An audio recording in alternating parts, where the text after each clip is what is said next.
never do for me. Mama said you were a good thing.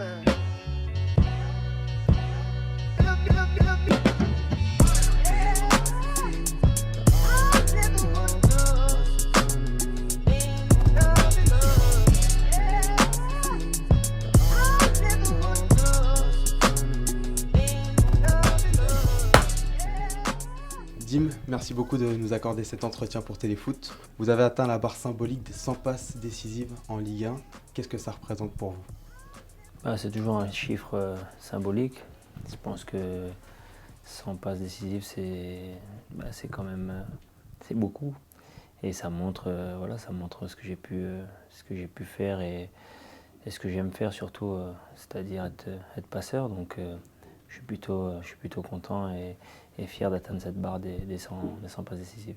Cet art du timing, ça s'apprend ou c'est inné? Comment on l'obtient?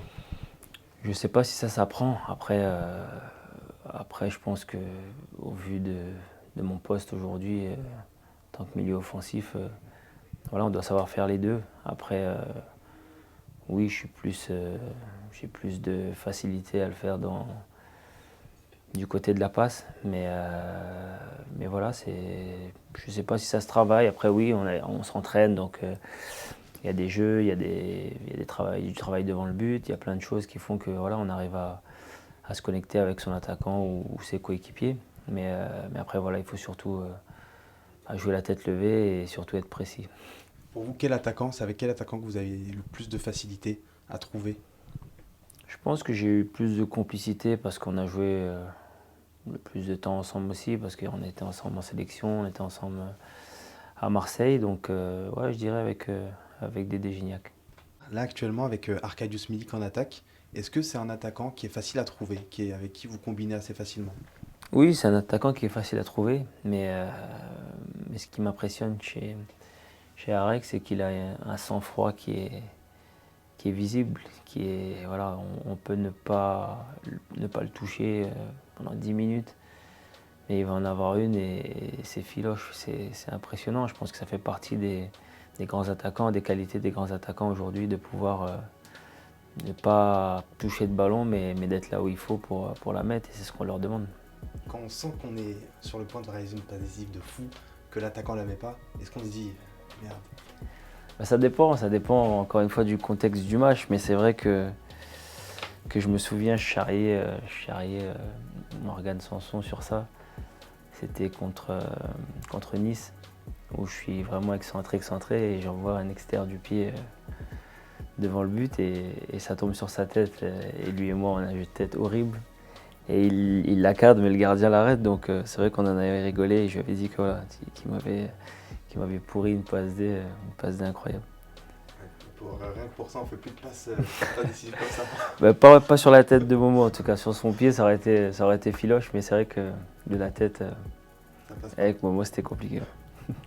Il y a un but que vous rêveriez de marquer, une façon. Vous avez tenté les retours acrobatiques. Est-ce qu'il y a une... Oui, mais c'est pas pour moi. Les retournées acrobatiques. Ouais, un but que j'aurais rêvé de marquer, c'était celui de la finale de l'Euro contre le Portugal. Celui-là, j'aurais rêvé de le marquer. Mais non, ça c'est pas fait. Vous rêvez encore de cette finale, de se dire peut-être, on a envie de la rejouer en fait. On a envie de. Je pense qu'on peut la jouer. On peut la jouer 10 fois. C'était pas pour nous, à l'image du poteau de Dédé qui tape le poteau. Il y a Grisot qui est devant la ligne, mais ça part de l'autre côté. Donc c'était pas pour nous. C'était pas pour nous ce soir-là. Mais c'est vrai que on vit avec, mais on n'oublie pas. Des fois, on a des petits retours, des petites images qui reviennent en tête. Ça vous réveille la nuit?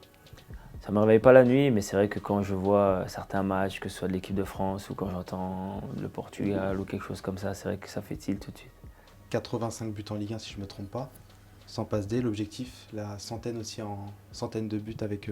Oui, c'est un objectif que je m'étais fixé en cachette jusqu'à ce qu'on s'en rende compte. Mais c'est vrai que j'en ai discuté avec mon père encore il n'y a pas longtemps. Je pense que c'est l'objectif aujourd'hui de 100 buts, 100 passes décisives, il n'y a personne qui l'a fait encore. Donc si je peux laisser cette trace-là en Ligue 1, ça montrera une certaine régularité quand même. Et voilà, je pense qu'on s'en souviendra aussi. Paillettes dans le sang. Voilà, c'est ça, paillettes dans le sang. Belle phrase, ça, je vais la retenir, celle-là, je vais la garder. En légende, vous me créditez. Ça va. Dimitri, les célébrations, c'est toute une histoire.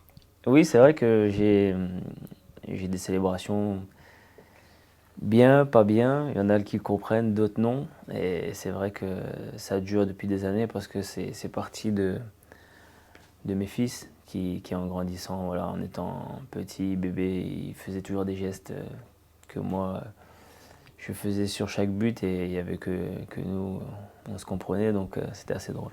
Il a envie de reproduire et de faire une petite dédicace en fait. Oui, c'était ça, c'était ça. Mais les gens ne comprenaient pas forcément ces célébrations-là, mais c'était généralement, ouais, c'est un truc familial. Ouais. Il y a deux visages. Il y a le côté des fois très clinique, après un but où vous avez le visage fermé, alors qu'il y a un but extraordinaire. Et parfois le côté un peu, pas moqueur, mais... Ouais, ça dépend. Ça dépend des matchs, ça dépend du déroulement du match. Voilà, c'est vrai que si c'est un but, même s'il est... Par exemple, celui de Lorient, il n'y a pas longtemps, voilà, c'était un beau but, mais je suis resté froid parce qu'il n'y avait que 1-1 et qu'on ne faisait pas le match qu'on devait faire. Donc, j'allais pas à 1-1 à la maison alors qu'on doit gagner, aller célébrer. Voilà. Et après, des fois, oui, c'est vrai que quand c'est des jours où je suis dans un bon jour, où il y a le score qui va, le jeu qui va bien, c'est vrai que j'ai tendance à me lâcher un peu plus. Il y a cette responsabilité quand on est décisif, quand on est le meneur de jeu de l'Olympique de Marseille, d'être bon à tous les matchs. Oui, bien sûr. Je l'ai souvent dit en off aux entraîneurs qui sont passés ici. Voilà, pour moi, en tant que meneur de jeu, je me mets une pression qui est... Voilà, on parle beaucoup des supporters de ce club, mais la pression, moi, je me la mets toute seule. Je pense que j'ai toujours dit que si l'équipe gagnait, c'était parce que c'était grâce à moi. Et si l'équipe perdait, c'était à cause de moi. Donc, c'est une responsabilité que je prends, que j'assume et qui fait en sorte que je ne peux pas m'en lâcher parce que, voilà, pour moi, quand il y a des mauvais moments, quand c'est la crise, c'est parce que je ne suis pas bon et c'est moi qui dois faire ce qu'il faut pour essayer d'aider l'équipe. Oui, c'est un rôle en plus, voilà, donc là on ne peut pas se cacher. Quand on est bon... Ah non, ça on ne peut pas se cacher, c'est sûr. Mais après, je suis revenu à Marseille, c'est pour ça aussi. C'est pour être, pas jugé, mais c'est pour être tous les jours, voilà.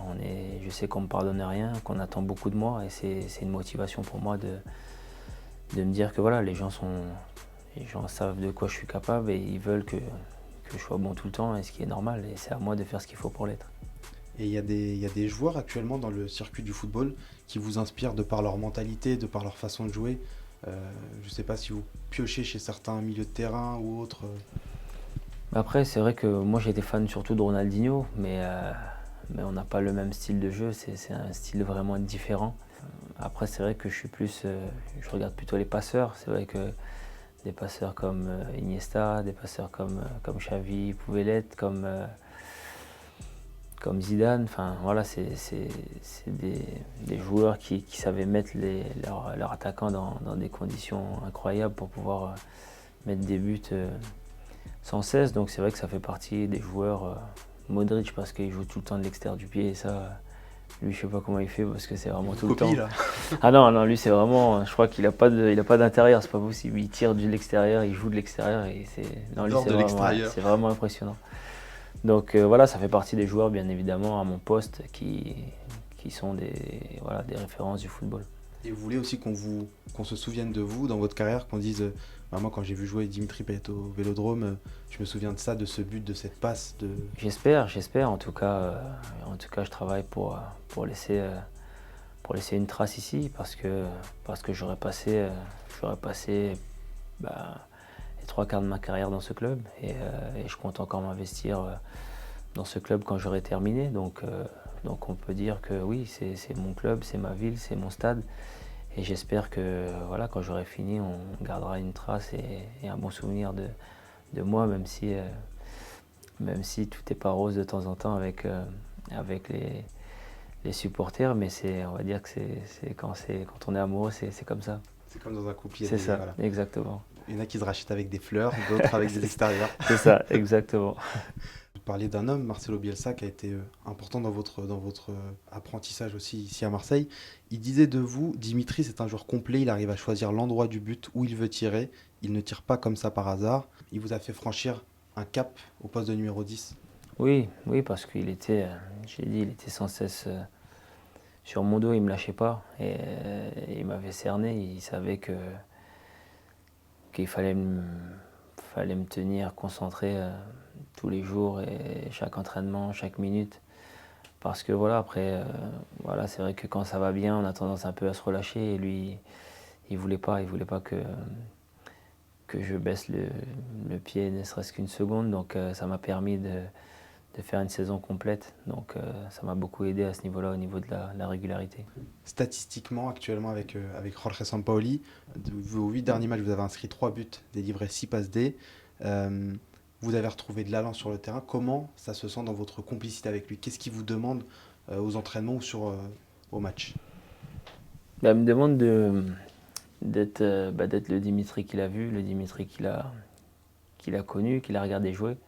Et en arrivant, il m'a dit que voilà, c'était pas celui-là qu'il voulait. Donc il m'a dit qu'il voulait m'aider à retrouver ce Dimitri-là, ce que moi aussi je voulais d'ailleurs. Donc on a tout de suite été d'accord là-dessus. Et bien évidemment, voilà, il fallait passer par le travail.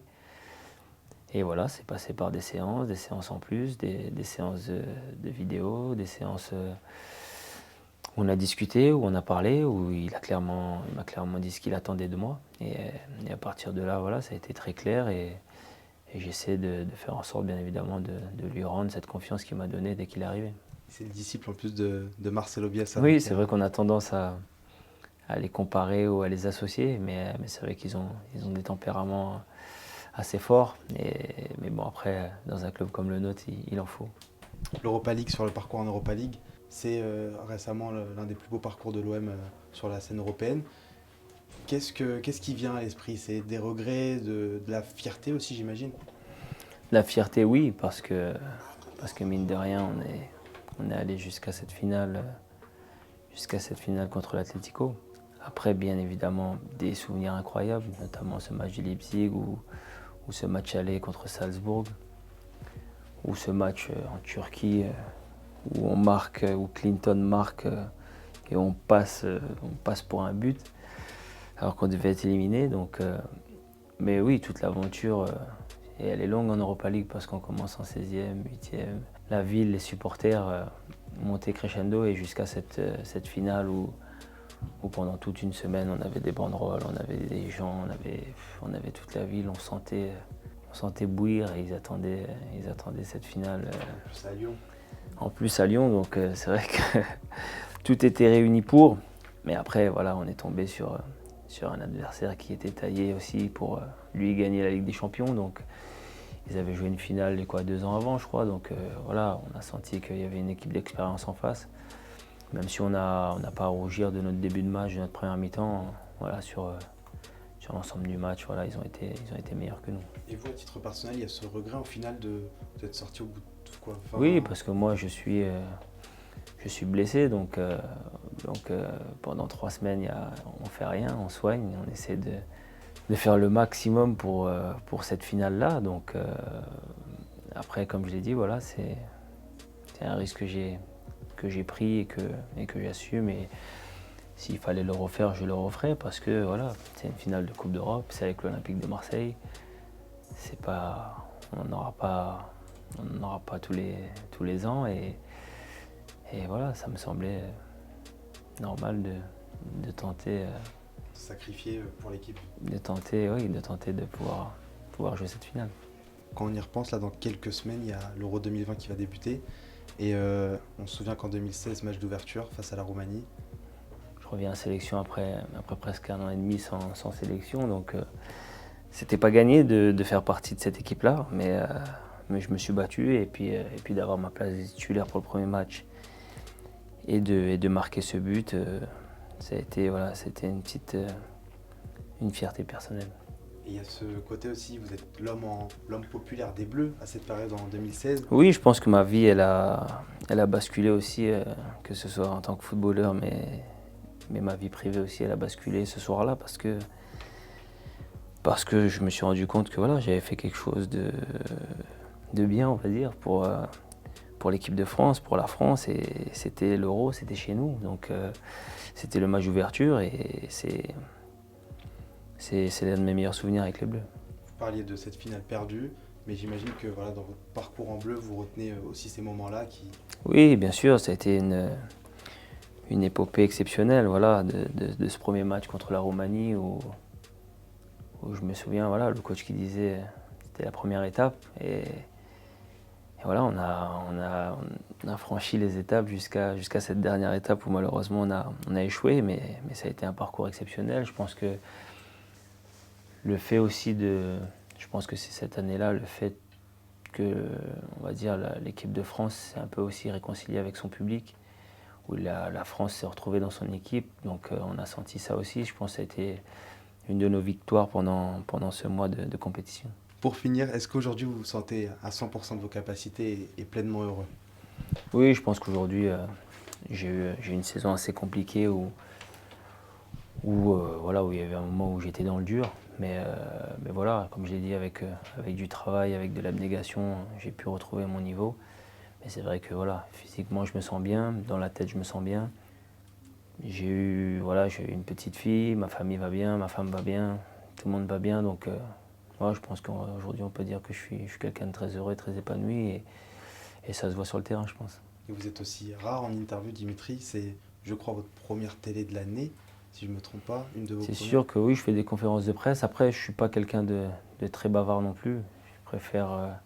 Mais est-ce que le fait qu'on parle de foot, peut-être ce qu'on fait un peu moins aussi depuis quelques années dans les médias, ça fait du bien aussi aux joueurs de foot? Après oui, c'est bien de parler de foot, ça fait du bien de revoir des images du passé, de revoir de retracer un peu sa carrière, de faire un peu le bilan après son pas décisif à 34 ans, donc ça fait du bien. Après oui, je suis rare parce que je suis pas quelqu'un qui aime beaucoup parler non plus. Si je parle 2 fois, 3 fois dans l'année, ça suffit.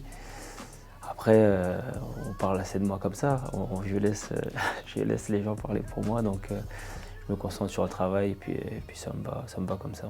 Et répondre sur le terrain. Exactement, il n'y a que ça de vrai de toute façon. Merci beaucoup Dimitri. De rien, avec Merci, plaisir. c'est gentil.